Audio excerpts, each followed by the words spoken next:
इससे भी ज़्यादा लोग मुमकिन है बाद में पता चला कि मारे गए हैं। बड़ा सवाल है, इसकी जिम्मेदारी कौन लेगा? कौन है इसके लिए जिम्मेदार? प्रधानमंत्री हमेशा लाल बहादुर शास्त्री के पद चिन्हों पे चलने की बात करते। क्या वो पद चिन्हों पे चलेंगे?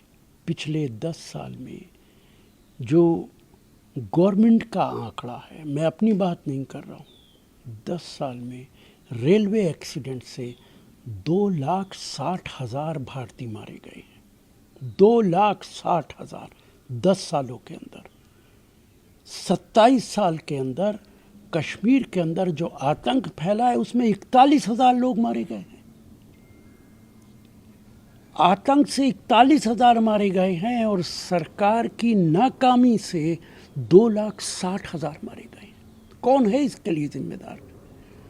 इसके लिए निश्चित तौर से भारत सरकार जिम्मेदार है और इसके लिए प्रधानमंत्री को, अगर वो सचमुच लाल बहादुर शास्त्री के पद चिन्हों पर चलते हैं तो इस्तीफा दे देना चाहिए।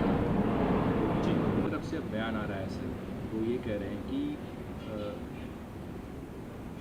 कुछ समस्या थी, जो सिग्नल होता है इंटरलॉकिंग, उसमें समस्या थी, इस वजह से ये हादसा हुआ। आम आदमी को जो ट्रेन में चल रहे हैं उनको इससे क्या वास्ता है कि क्या खराबी थी? ये खराबी क्यों थी? रेलवे मिनिस्टर को जवाब देना चाहिए। इस खराबी के लिए जिम्मेदार कौन है? कल को फिर खराबी पैदा हो सकती है। प्रधानमंत्री ने जब शपथ ली थी उसके कुछ दिन के बाद ही, शायद 26 मई थी, रेलवे एक्सीडेंट हुआ था और तब से लगातार रेलवे एक्सीडेंट हो रहे हैं। एक तरफ बुलेट ट्रेन की बात की जाती है, एक तरफ तेज ट्रेन के लिए प्रधानमंत्री हरी झंडी दिखाते हैं और दूसरी तरफ इतने बड़े हादसात होते हैं। निश्चित तौर से इसके लिए भारतीय जनता पार्टी की सरकार जिम्मेदार है। रेल मंत्री कह रहे हैं कि इसकी जांच जल्द लोग सामने आएंगे, बख्शा नहीं जाएगा। हमें पता चला है दुर्घटना का कारण क्या है, इलेक्ट्रॉनिक इंटरलॉकिंग में बदलाव के कारण ऐसा हुआ है। वो खराब थी मशीन। मैं बड़े अदब से रेलवे मंत्री से पूछना चाहता हूँ, क्या आप सो रहे थे? आप क्या कर रहे थे? जो जिम्मेदार हैं उन्हें बख्शा नहीं जाएगा। हमारी नज़र में तो आप जिम्मेदार हैं। रेलवे को चलाने का काम आपके पास है। रेलवे के बजट को ख़त्म कर दिया, ये पता ही नहीं चलता है रेलवे पे क्या खर्चा हो रहा है, क्या रेलवे के अंदर नई टेक्निक लाई जा रही है। मुझे अफसोस के साथ कहना पड़ता है कि रेलवे मंत्री का ये बयान बिल्कुल गलत बयान है कि जो जिम्मेदार है उसके खिलाफ कार्रवाई की जाएगी। आपके खिलाफ कार्रवाई होनी चाहिए। आप मंत्री हैं रेलवे डिपार्टमेंट के, आपको चाहिए था कि एक एक चीज़ का ख्याल रखते। आपने नहीं रखा और उसका नतीजा है कि इतने लोग मारे गए। सर, इसमें कांग्रेस ये अपने ऊपर जिम्मेवारी लेते हुए कि मैं रेल मंत्री हूँ, मेरी वजह से ये घटना हुई है, तो मैं इस्तीफा देता हूँ, ऐसे में अश्विनी वैष्णव को इस्तीफा देना चाहिए।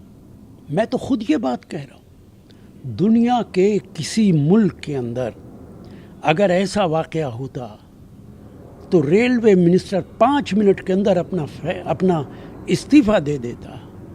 और हमारे रेलवे मिनिस्टर कह रहे हैं कि हम तलाश करेंगे कौन जिम्मेदार है। चंद अधिकारियों को सस्पेंड करके आप मुतमईन हो जाएंगे? इतने लोगों को मैं कह रहा हूँ आपसे कि पिछले 10 सालों में 2,60,000 लोग मारे गए हैं और हर बार आप यही कहते हैं कि बख्शा नहीं जाएगा, हर बार कहते हैं पता लगा के रहेंगे, हर बार कहते हैं आइंदा ऐसा नहीं होगा। इस तरीके के वाक़यात दुनिया के किसी मुल्क में नहीं होते।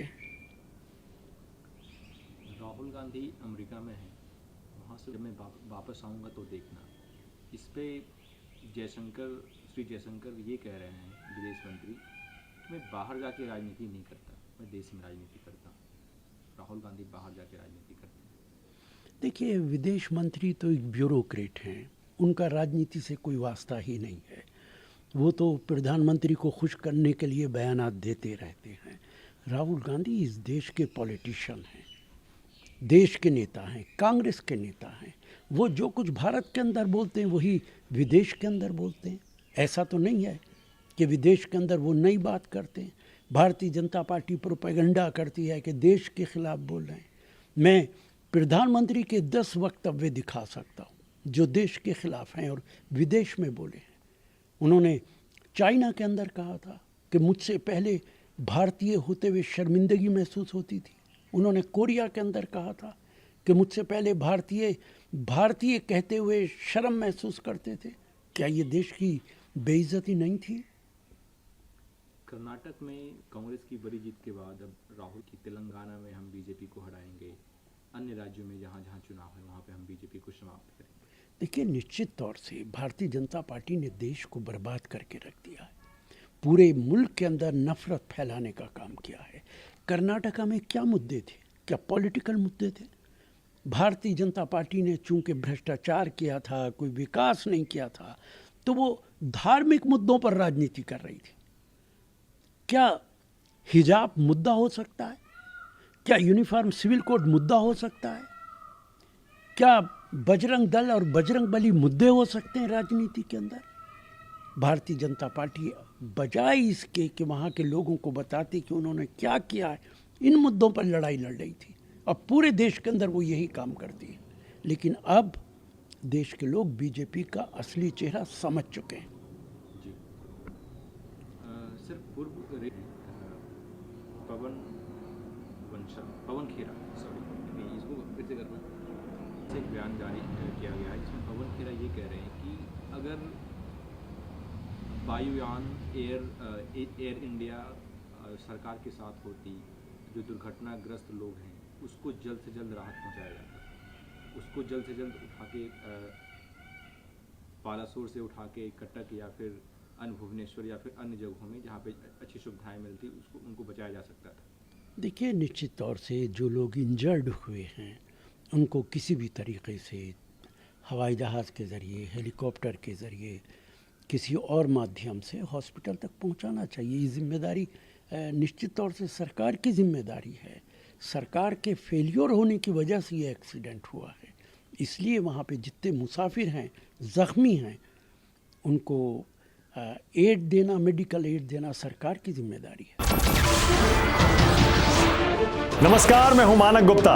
अगर आपको हमारा ये वीडियो पसंद आया हो तो इसे लाइक और शेयर जरूर करें, और हाँ, हमें सब्सक्राइब और फॉलो करना ना भूलें ताकि आप देश और दुनिया की कोई खबर मिस ना करें। तो जुड़े रहिए हमारे साथ और देखते रहिए News 24।